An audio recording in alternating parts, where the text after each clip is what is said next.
cheat.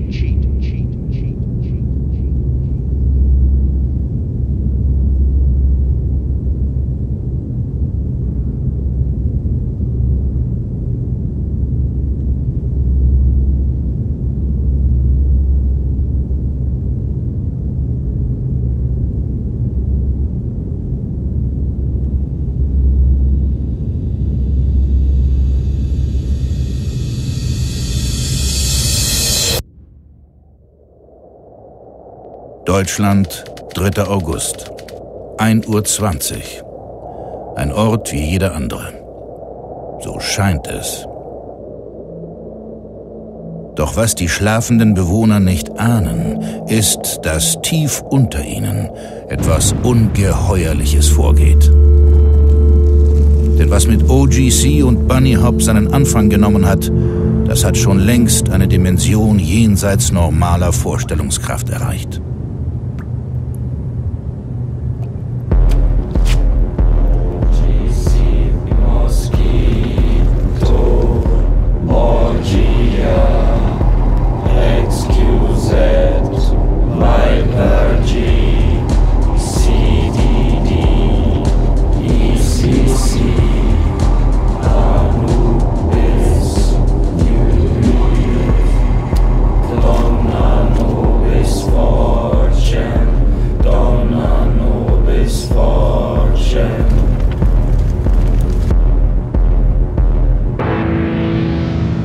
Das ist der Cheat Report. Und in seinem Verlauf werden wir auf die aktuelle Lage von modernem Cheaten im E-Sport eingehen und dessen Ursachen wie auch Gegenmaßnahmen erläutern, um sowohl Neuankömmlingen als auch Veteranen die mittlerweile alarmierende Cheat-Situation deutlich zu machen. Ersteren sei an dieser Stelle ein schneller Überblick über die populärsten Cheats gewählt. Wallhacks sind die bekanntesten aller Cheats. Mit ihnen wird es möglich, gegnerische Spieler durch Wände zu sehen und frühzeitig auszuschalten. Aimbots sind ebenso populär wie Wallhacks, doch auffälliger. Es handelt sich um Zielhilfen, die das Fadenkreuz automatisch auf den gegnerischen Spieler ziehen. Der Cheater muss nur noch feuern. Noch auffälliger sind die Attribut-Cheats, die den Cheater unsichtbar, unbesiegbar oder übermenschlich schnell machen können. Mit Ressourcen-Cheats wird die Liste der populären Cheats komplettiert. Unendlich viel Geld, unendlich viel Waffenmunition, sämtliches Equipment und der Cheater ist für jede Eventualität gerüstet. Dies zum Überblick. Bevor wir weitergehen, schlagen wir einen Bogen über die Geschichte des Cheatens.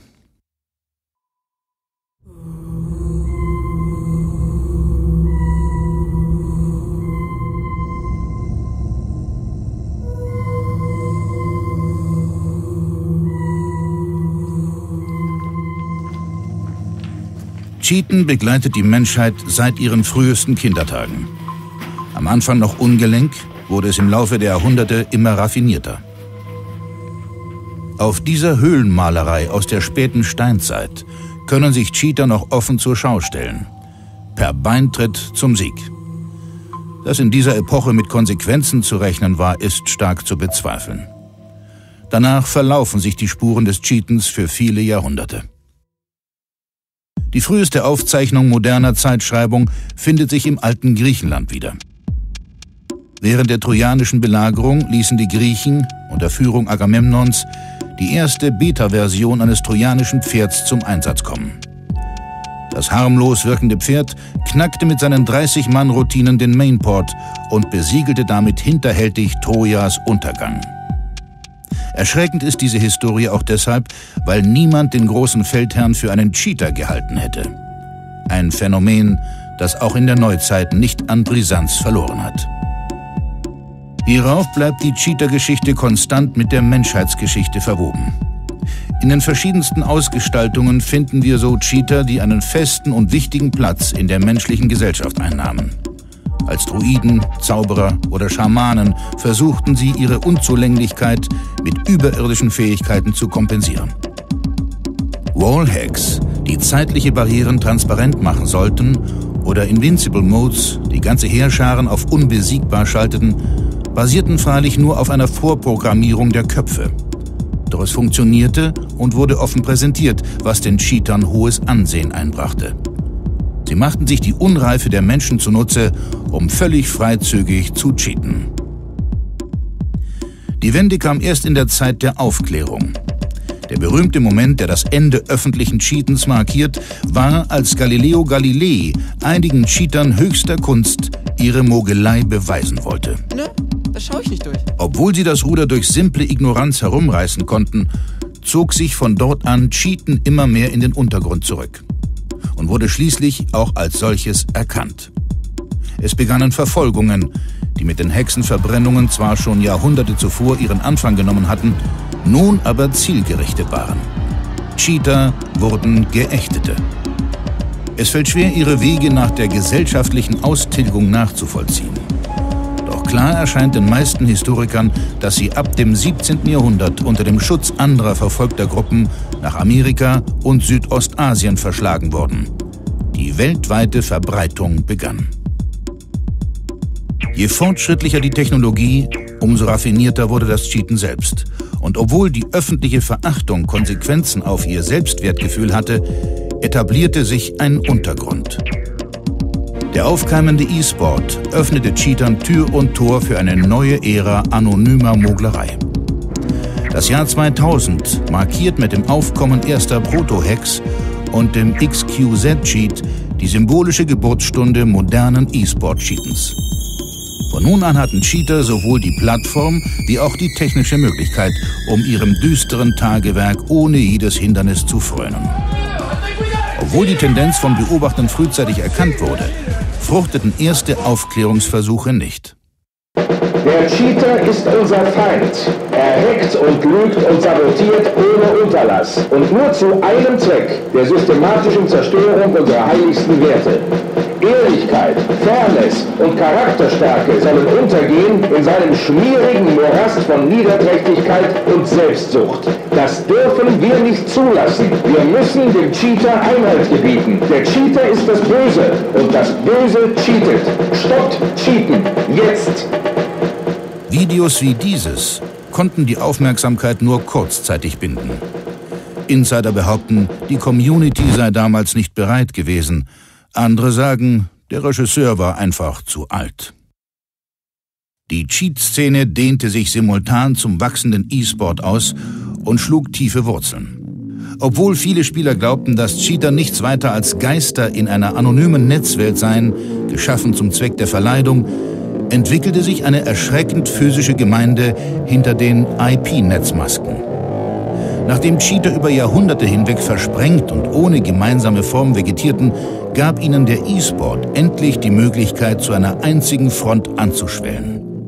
Einer greifbaren Front, über die hinüberzuklettern allerdings auch den Blick hinter die Fassaden bedeutet. Der Cheat Report enthüllte: Cheater als Gemeinde sind nicht länger anonym.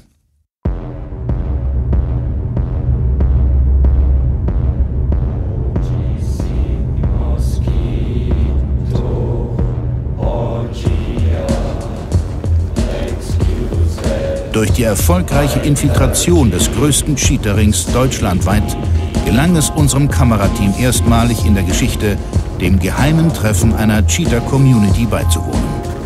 Mit dem Vorwand, ein internes Propagandavideo zu drehen, konnten wir diesen unglaublichen Kult der Nachwelt festhalten.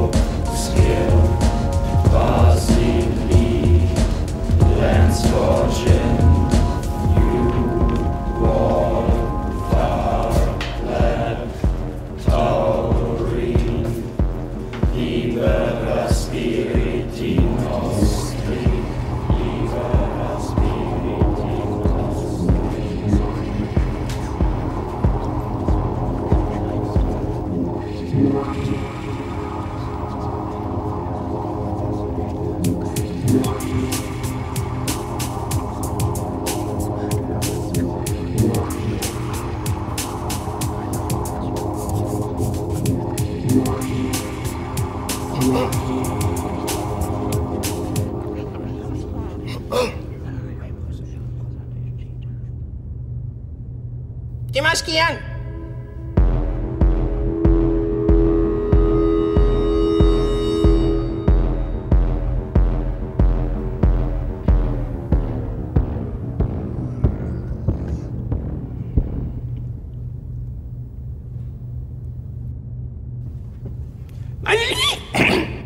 Meine lieben Cheater, ich grüße euch, ihr Lamer, Exploiter, Griefer, Duper, Multis und Punks.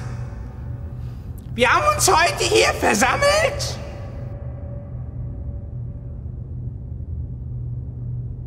um uns zu versammeln. Viel Hass schlägt uns diese Tage entgegen. Feige nennt man uns und böse. Lügner und Spielverderber sollen wir sein. Einen kleinen Penis haben wir.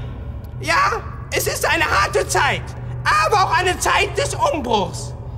Wenn ich mich hier umsehe, sehe ich die besten und feinsten Menschen, die mir je begegnet sind. Ich sehe Tapferkeit und Zusammenhalt. Ich sehe Helden.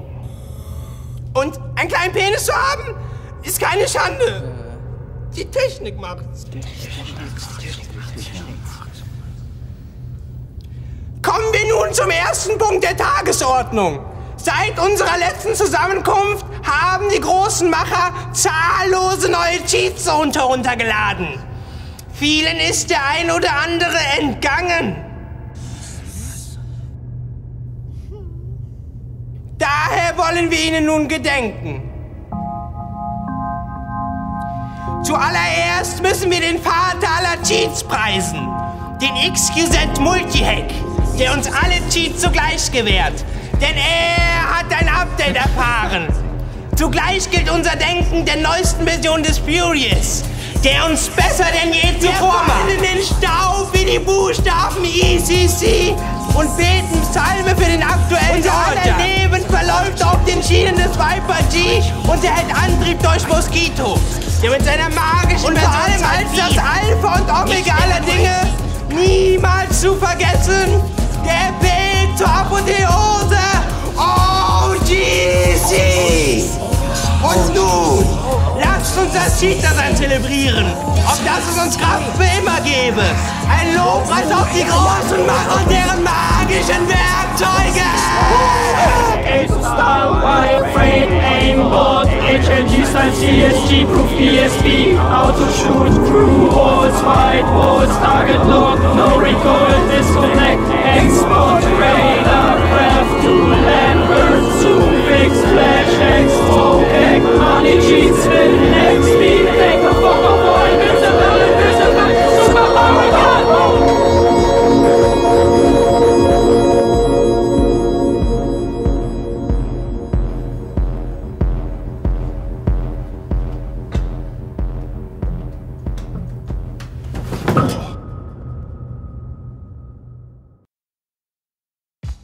Viele Leute behaupten, dass in Wirklichkeit wir die Schuldigen sind.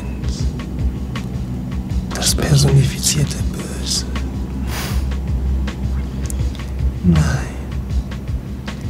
wir sind nur die Versuchung, nicht die Sünde. Wer sich uns hingibt, hat den Weg zur Selbst zu zahlen. Coden ist die Macht, Gott zu sein. Doch unsere Anhänger sind auf sich selbst gestellt. Was sie mit unserem Werk tun, bleibt ihnen überlassen. Übernommen wird diese Organisation von sogenannten Cheater-Ringen, die Mitgliedschaft und Austausch per Internetpräsenz regeln. Die größte dieser Seiten ist unitedcheaters.de. Ideen wie Fanartikel oder Glaubensbekenntnisse sollen helfen, ein Zusammengehörigkeitsgefühl zu schaffen, das die Cheater-Community nach außen hin stark macht. Besonders bedenklich ist die Erfindung eines Avatars, der nach dem Vorbild eines Tabakwaren-Maskottchens speziell auf eine jüngere Zielgruppe einwirken soll. In dem Werbevideo der Website stellt er sich potenziellen Cheatern vor.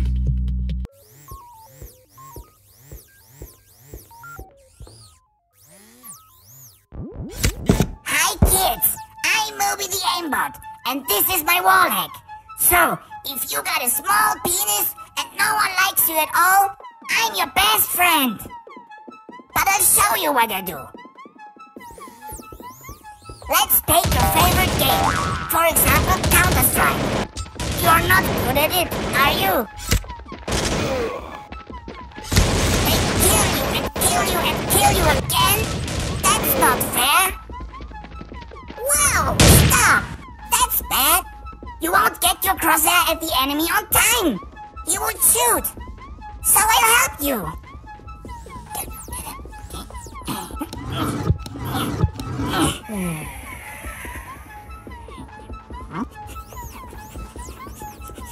That's it. I'll correct your aim without losing any time. You just have to shoot. Go on. Yeah, you're the world's greatest.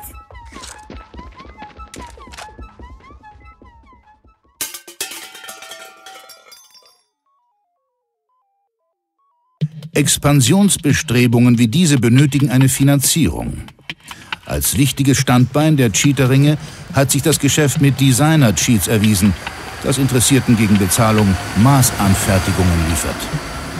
Wir reden hier nicht von der gewöhnlichen Public-Scheiße. Das sind 1A Private Cheats für dich und keinen anderen. Wenn du dir also nicht immer gleich die volle Dröhnung auf einmal gibst, wird's nie jemand merken. Ich habe die verschiedensten Kunden. Bislang hat sich noch keiner beschwert. Programmieren Sie die Cheats selbst? Natürlich nicht. Das machen die Coder. Wir verteilen nur. Reicht schon. Das Zeug macht nicht direkt süchtig, aber die meisten Leute haben es trotzdem ziemlich nötig. Wir machen einen guten Schnitt hier. Hey, ihr da! Ich kenne euch doch! Ihr wollt's doch auch! Vor anderen Kameras sind die nicht so schüchtern. Warum verteilen Sie die Cheats nicht übers Internet? Hallo? Ich sagte doch, kein Public-Scheiß. Im Netz weiß man nie, wer mitliegt. Qualität geht's nur von Angesicht zu Angesicht. Und jetzt macht euch ab, ihr schadet dem Geschäft. Im Gespräch verriet uns der Betreiber von United Cheaters, der gern anonym bleiben möchte, dass er an dem Gedanken einer Kommune nichts Schlimmes fände und Cheater nur als weitere Partei eines Wettstreits sehe, die genauso ein Recht auf eine zentrale Plattform hätten wie gewöhnliche Spieler auch. Doch selbst im inneren Kreis der Cheater gibt es noch Schattenseiten, die als Auswüchse einer Schattengesellschaft umso düsterer erscheinen. Ein Ausgestiegener berichtet. Ich war 3 Jahre im Cheating drin. Von 13 bis 16. Und dann habe ich gesehen, dass das alles falsch ist. Wir mussten umziehen. Von der Online zur Arcor. Ich musste meine Mailadresse ändern. Einen neuen Nick suchen. Ich musste mir sogar ein neues Half-Life kaufen. War eine schwere Zeit. Warum sind Sie ausgestiegen?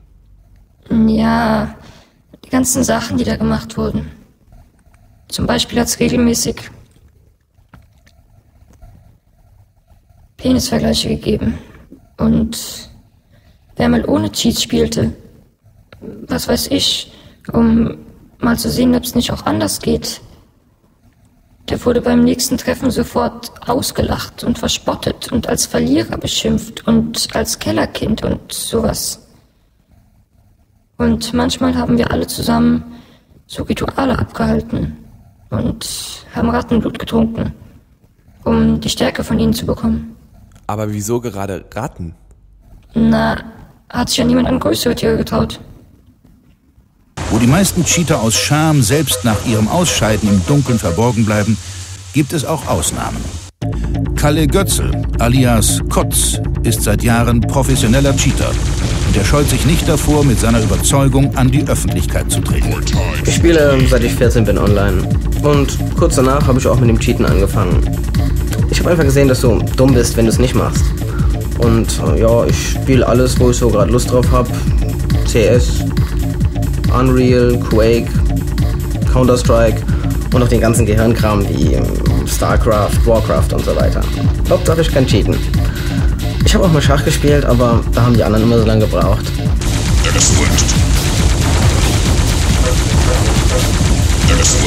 Es gibt einfach nichts Besseres, als nach einem harten Arbeitstag heimzukommen, den Rechner anzumachen und einfach nur zu ruhen. Sind Sie nicht arbeitslos? Ja, aber nur vorübergehend. Also einfach nur zu ruhen. Da kommen die Kerle an, die denken, sie wären eine ganz große Nummer und dann kriegen sie von mir eine so richtig auf den Sack. Warum trainieren Sie nicht wie professionelle Spieler auch? Dumm? Ich habe doch noch ein Real Life. Wenn ich den ganzen Tag vorm Rechner sitzen würde, dann könnte ich das auch. Das sind doch die richtigen Loser. Jo. Ich schäme mich nicht, Cheater zu sein. Sie müssen es als Darwins Kampf des Stärkeren sehen. Cheaten ist die nächste Stufe der Evolution. Cheater sind die Stärkeren, natürliche Selektion und so weiter. Aber es ist doch ein menschengemachtes Spiel. Die Regeln gründen sich auf Fairness und nicht auf Überleben. Wayne? Cheaters? You know, these guys who use illegal programs to bash you. I'm sorry, I've never met one. Cheaten? Ja, was sollen wir da sagen? Wer es braucht? Das Problem ist einfach, dass gewisse Leute Maßstäbe vorgeben und andere daran zerbrechen, weil sie nicht mithalten können. Diese Leute hatten einen Traum, mussten dann aber feststellen, dass sie ihn niemals werden erreichen können. Das kann hart sein und sie cheaten dann eben, um sich für kurze Zeit der Illusion hinzugeben. Sie hassen, nur solange man kein begegnet ist. Danach geht's nicht mehr. Das sind gescheiterte Existenzen und in Maßen sich dann zu richten. Doch nicht jeder kann so über den Dingen stehen. Denn wo vor dem Richter verschont, dort richten sie selbst. Cheaten fordert Opfer. Wir sprachen mit Christian Kummer, einem von zahllosen Menschen, denen Cheaten zum Verhängnis wurde. Ich erinnere mich noch gut. Es war an einem Dienstag, 20 Uhr. Das 2. Wir waren mit unserem ganzen Squad unterwegs. Einfach noch eine Runde Public spielen. Routine. Ich weiß noch, wie ich sagte, kommt, lasst es bleiben. Diese Server sind gefährlich. Kommt, lasst bleiben. Aber keiner hörte. Wir waren einfach alles für scheiße gut gelaunt. Einfach noch ein wenig bashen, meinten alle. Und dann gebäsche wurde es. Es war auf Alang. Wir hatten alles dabei. Cold Armor-Lights, Westen, Granaten, einer sogar eine Kalaschnikow. Keine Chance. Er hatte eine Para. Noch im Sprung aus Torraum raus erwischte er Foxy neben mir. Pang! Headshot! Aber es ging so schnell. Wir feuerten die Minuswaffengranaten. So betäubend. Er rannte einfach weiter. Pang! Erwischte das Team neben mir. Pang! Megalith dahinter. Das ist ein Cheater, wollte ich noch. Dann wurde ich auch niedergestreckt. Der eine Newbie killte den anderen und wurde schließlich selbst zerfetzt. Der letzte war Swoosh. Ich höre noch sein Lachen, wie er sagte: Geht ihr noch vorne rum, ich falle ihm in den Rücken. Der Kerl hatte keinen Rücken. Die letzte Salve kam durch das Tor. Swoosh war auf der Stelle tot.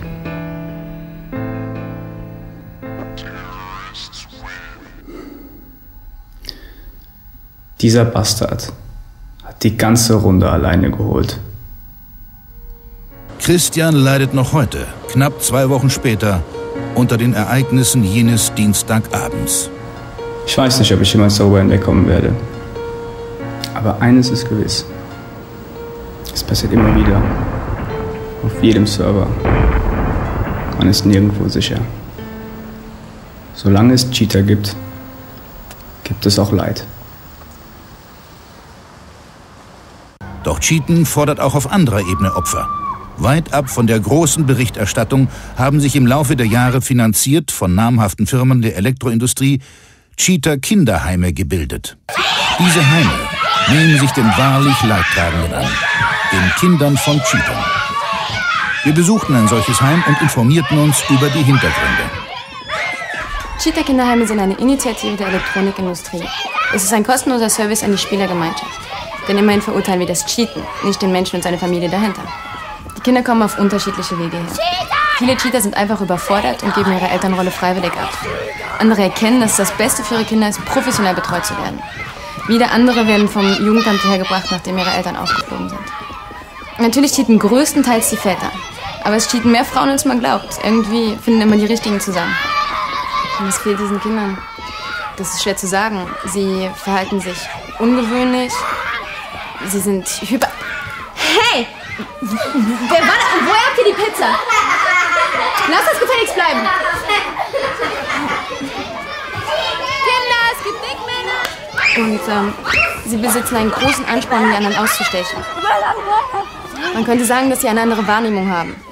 Wir versuchen nun hier, diesen Kindern durch gezielte Betreuung Werte zu vermitteln, um ihnen die Eingliederung in die Gesellschaft zu erleichtern. Natürlich auch anhand von Computerspielen, um sicherzustellen, dass ihnen nicht dieselben Eigenschaften wie ihren Eltern zum Verhängnis werden.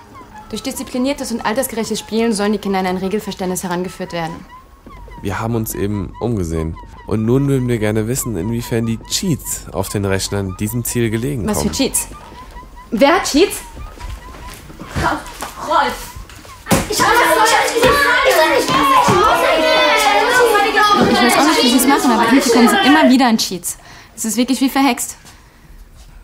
Renate, ja? Du, Frau Lauer, ich habe keine Cheats, ganz ehrlich. Das ist aber schön, Renate. Dann geh wieder spielen. Darf ich jetzt ins Internet, die anderen aber nicht? Wurde dieses eigentümliche Verhalten anerzogen oder vererbt? Das kann ich Ihnen beim besten Willen nicht sagen. Ich weiß nur eins, und zwar, dass die Schuld so oder so immer auf dieselben fällt. Nämlich die gedankenlosen Eltern. Denn wie kann man als Cheater nur Kinder in die Welt setzen? Die Zukunft vieler Cheater-Kinder ist ungewiss. Uns wurde dafür eine Frage umso gewisser. Die Frage nach dem Ursprung.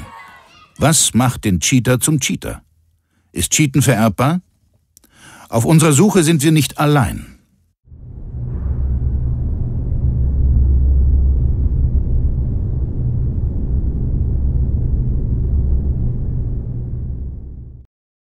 Im Humboldt-Institut für Genrecherche meinen die Forscher der vom Deutschen E-Sport-Verband gegründeten Arbeitsgruppe CLEAR, die Lösung der Cheater-Frage in der menschlichen DNA zu finden.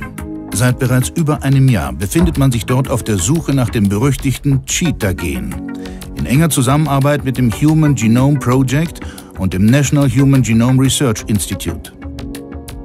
Das Cheater-Gen bedingt laut Theorie sowohl körperliche Erscheinungsmerkmale als auch soziale Verhaltensmuster.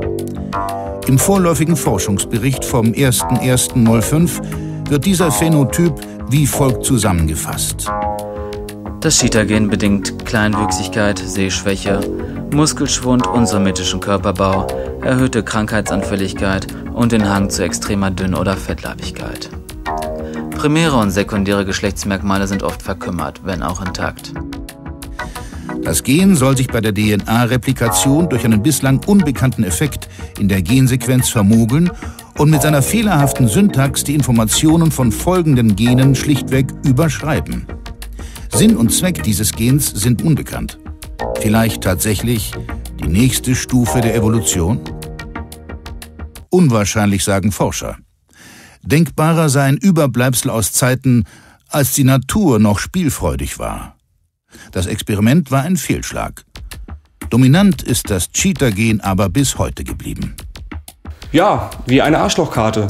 Es hält sich hartnäckig und wird immer weitergegeben. Ein Streich der Natur. Sie hat das nicht so ernst gemeint. Sonst hätte sie die komplette DNA versaut. Und so treibt nur ein einzelnes Gen ein wenig Schabernack. Behandelbar ist dieser Schabernack freilich nicht. Obwohl das Cheater-Gen während Tests schon öfters lokalisiert wurde, bleibt eine Regel bislang aus. Das System ist noch nicht enträtselt. Grund genug für manche, den Ursprung des Cheatens in ein völlig anderes Feld zu schieben. Der Psychiater und Hobbyspieler Dr. Bernd Christmann hat langjährige Erfahrung im psychotherapeutischen Umgang mit Cheatern und gilt als Ikone der Spielerbehandlung. Er entwickelte seine eigene Theorie. Der Cheater ist ein zutiefst von Dämonen getriebenes Wesen. Doch diese Dämonen haben nichts mit dem Erbgut zu tun. Viel eher ist er Opfer von tief sitzenden Traumata, von negativen Kindheitserinnerungen und daraus resultierenden Minderwertigkeitskomplexen. Ebenso muss man mit dem Vorurteil der verkümmerten Geschlechtsmerkmale aufräumen. Zwar haben die meisten Cheater einen kleinen Penis, doch erzwingt ein unterentwickeltes Geschlechtsteil noch längst nicht das Cheaten, wie häufig behauptet. Was ich damit sagen will, der Cheater ist das Opfer und nicht die paar Leute, die ihm ausgeliefert sind. Was ist das schon? Sie werden besiegt, verlassen den Server und kehren in ihr normales Leben zurück. Doch was ist das für ein Leben, das der Cheater führt? Wohin kehrt er zurück, nachdem er gecheatet hat? Diese Frage stellt die Öffentlichkeit zu selten. Und ich kann Ihnen aus meiner langjährigen Erfahrung sagen, dass die Antwort ernüchternd ist. Dr. Christmann gewährte uns Einsicht in eine gefilmte Hypnosesitzung, die er mit einem chronischen Cheater hielt. Unter Wahrung der Anonymität durften wir das Material verwenden. Es offenbarten sich Einblicke in eine zerschundene Seele. Nein, nein, ich will da nicht zurück. Keiner mag mich. Sie lachen mich aus. Immer lachen sie mich aus. Aber es ist doch dein Zuhause. Nein, ich will nicht. Riecht komisch. Es ist da dreckig. Die anderen verhauen mich wieder. Wegen meiner Stimme. Mein Haar. Meine Zähne, mein Kleider. Mach dich doch mal schick. Nein, ich bin es nicht wert. Alle sagen es, sie haben recht. Mama, bitte lass mich cheaten. Dann mach ich sie alle fertig. Dann kriegen sie es. Cheaten. Da haben sie keine Chance. Das wird gut. Dann knall ich sie alle weg. Aber ja, Aimbot und Wallhack und Flashhack, cheaten. Wenn ich klatsche, wachst du auf. Wach endlich auf.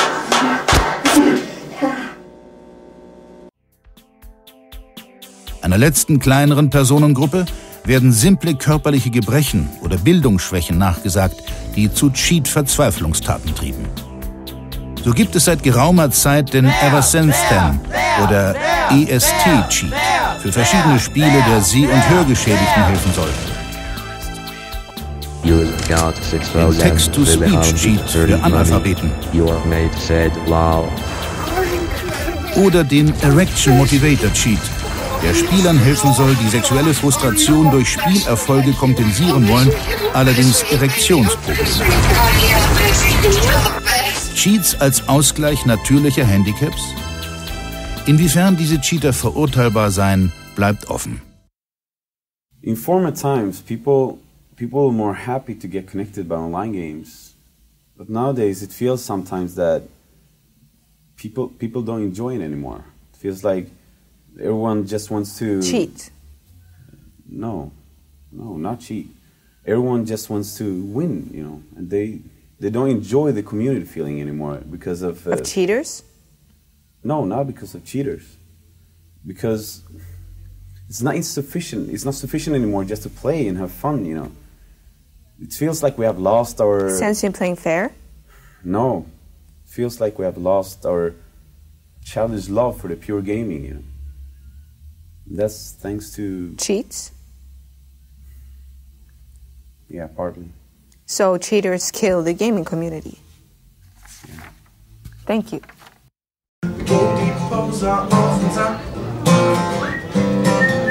Mit ihrem Wallhack spielen den Vodka. Ihr seid sogar noch schlimmer als die Camper und die Flamer. Denn ihr seid nur abgefuckte Cheater-Lamer. Hey, Cheater an die Wand, wir haben euch längst erkannt. Zielt auf euch gezielt, ihr werdet nicht mehr gespielt. Cheater an die Wand, wir haben euch längst gebannt. Jetzt ist aus die Maus, wir schmeißen euch jetzt raus.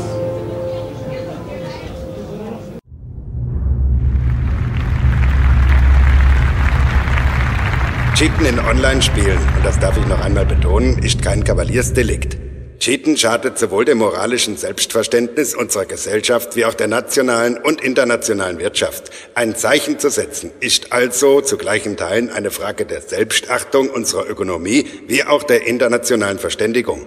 Wir dürfen uns Cheaten nicht länger gefallen lassen. Daher plädiere ich in aller Form für dessen Aufnahme in den bundesweiten Straftatenkatalog. Wir müssen gegen diese Saboteure vorgehen. Cheaten ist Terrorismus, ja. Doch der Widerstand begann leiser. In Form kleiner Anti-Cheat-Tools stellten sich die Programmierkünste einer idealistischen Spielerfront dem Mogelwahn schon vor 5 Jahren in den Weg.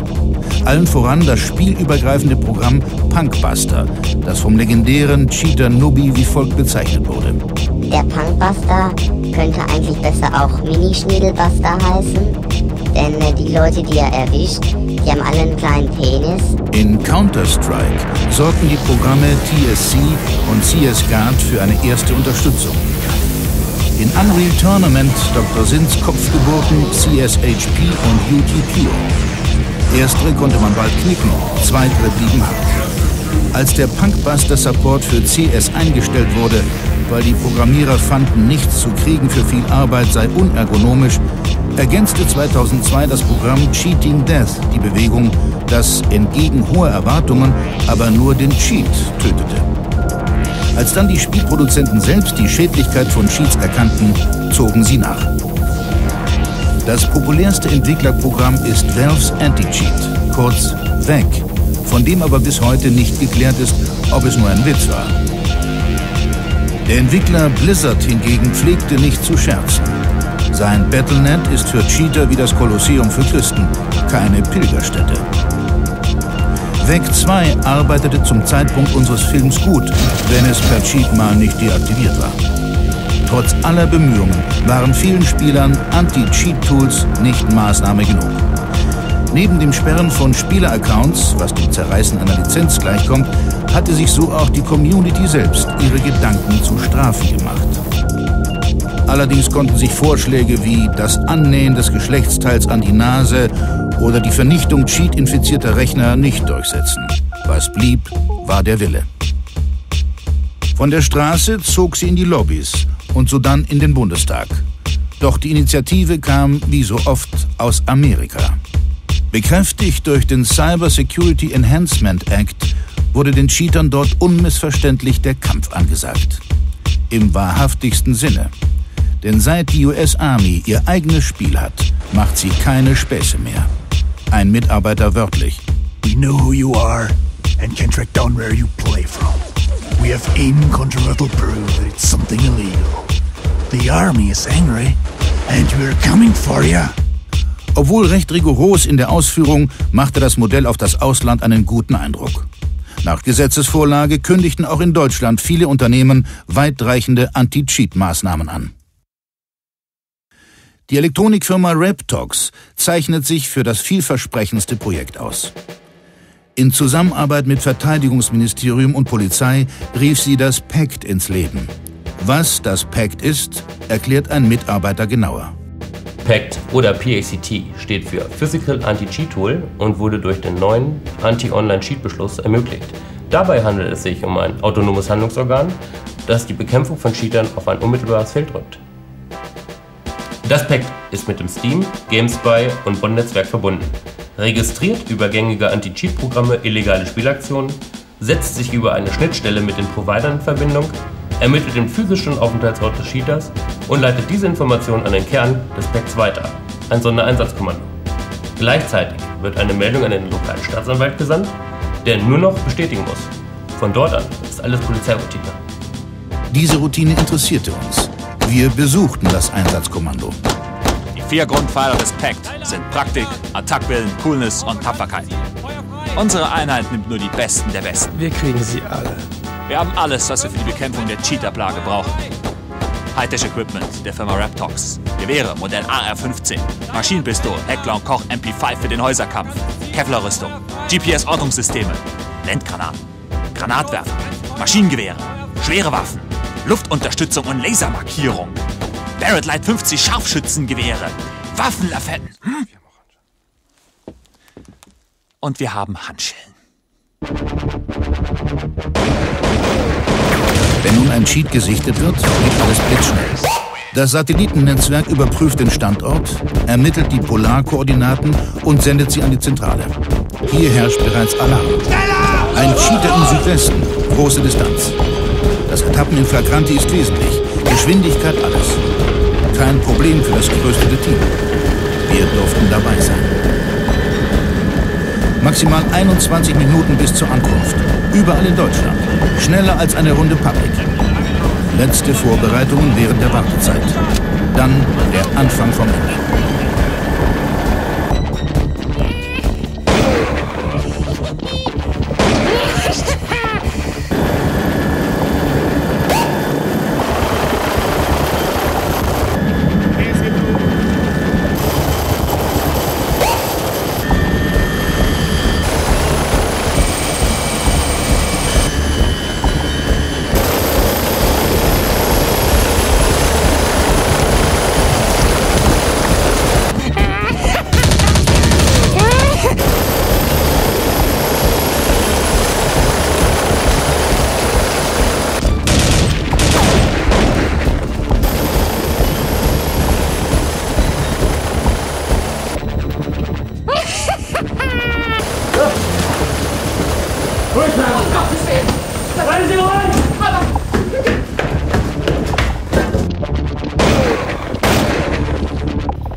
illegale Programmmanipulation. Alles, was Sie sagen, kann und wird vor Gericht gegen Sie verwendet werden. Wenn Sie kein Geld für einen Anwalt haben, wird Ihnen vor Gericht einer gestellt. Hoch mit ihm! Subjekt sichergestellt! Wir sehen komplizieren!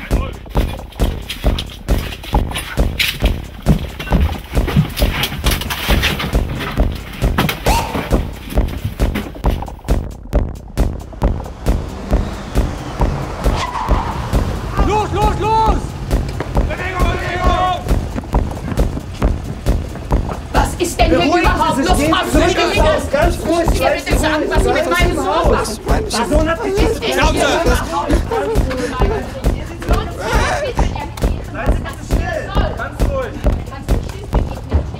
Wussten Sie, dass Ihr Sohn cheatet? Nein, natürlich nicht. Woher denn auch? Der kleine Mistkerl. Musste ja so kommen. Hört ja nie auf seine Mutter. Verrotten soll er.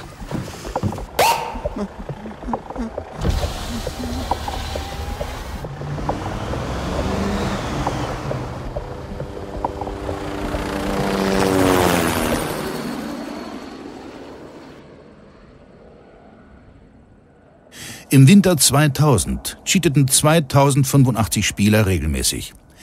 Im Januar 2005 waren es 385.120. Szene-Insider schätzen, dass es 2010 bereits 18,5 Milliarden sein werden. Aber diese Hochrechnung ist nicht bestätigt. Eine alarmierende Tendenz. In genau diesem Moment gibt es 514.419 Cheats und 19.151.514 illegale Programmmanipulationen. Die Zahlen steigen mit jedem Tag.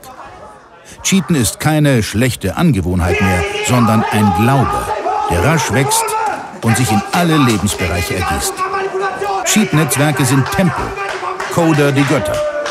Cheater sind Elendstouristen. Ihr Spaß tötet den Spaß aller. Ob sie Opfer sind oder Täter, bleibt offen. Doch es liegt an uns, dem Treiben ein Ende zu setzen. Die Zukunft ist noch nicht geschrieben.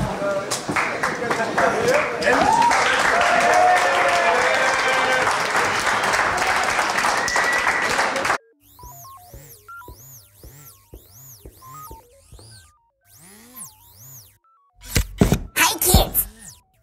So if you need my help, just get me from?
Tage nix mehr peil. Konsole auf und Exit rein, das soll es wohl für diesen Abend sein. Hey, Cheater an die Wand, wir haben euch längst erkannt. Jetzt wird auf euch gezielt, ihr werdet nicht mehr gespielt. Cheater an die Wand, wir haben euch längst gebannt. Jetzt ist aus die Maus, wir schmeißen euch jetzt raus.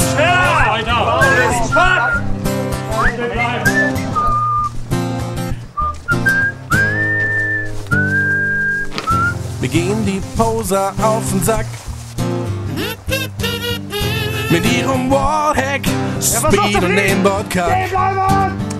Ihr seid sogar noch schlimmer als die Camper und die Flamer, denn ihr seid nur abgefuckte Cheater-Lamer. Hey, Cheater an die Wand, wir haben euch längst erkannt. Jetzt wird auf euch gezielt, ihr werdet nicht mehr gespielt. Cheater an die Wand, wir haben euch längst gebannt. Jetzt ist aus die Maus, wir schmeißen euch jetzt raus.